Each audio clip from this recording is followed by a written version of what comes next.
AITA for making my pregnant sister-in-law cry when she kept asking why I changed my name. My brother, 30M, is married to Haley, 29F, and they're expecting a baby together. Last year I, 17F, officially changed my first name from Evelyn to Indy, which was a nickname form of my original middle name. My parents gave in after realizing how serious I was about being Indy and how I was not warming up to or growing into Evelyn.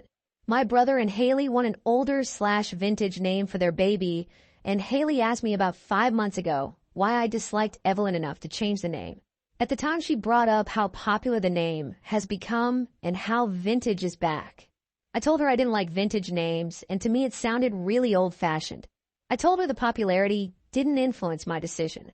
She wanted to know my reason for disliking older names and why I like something like Indy instead. I didn't mind her asking this first time. She brought it up again a week later, and she asked the same question and pressed more for why. She asked a third and a fourth time. I gave her the same answer and asked her why she kept asking me.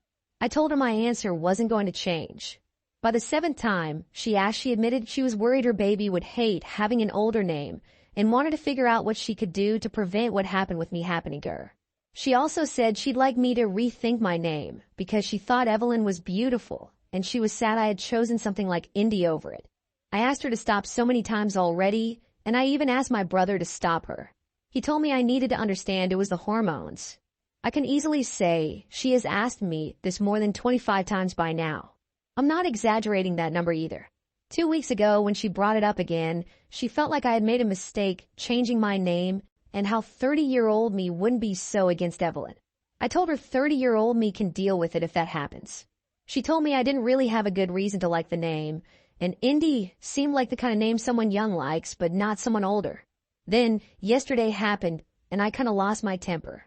She started out asking the same stuff, and the baby is almost ready to be born, so I know it's coming to an end, but she asked me to really think about why and help her, because she couldn't figure out what she'd do differently than my parents did. Then she said they really shouldn't have let me change my name so young. I snapped, and I told her to stop asking me the same question because my answer won't change, and her comments are not changing my mind because I don't like old-fashioned names. I told her I think they're awful, and I'm sick and tired of hearing about how much better they are and having her try to make me find a reason she finds acceptable. I told her just like she hates Indy, I hate Evelyn, and she needs to let it go already. She burst into tears, and my brother got so mad at me. My parents were also like, why did I have to speak to her so harshly? AITA?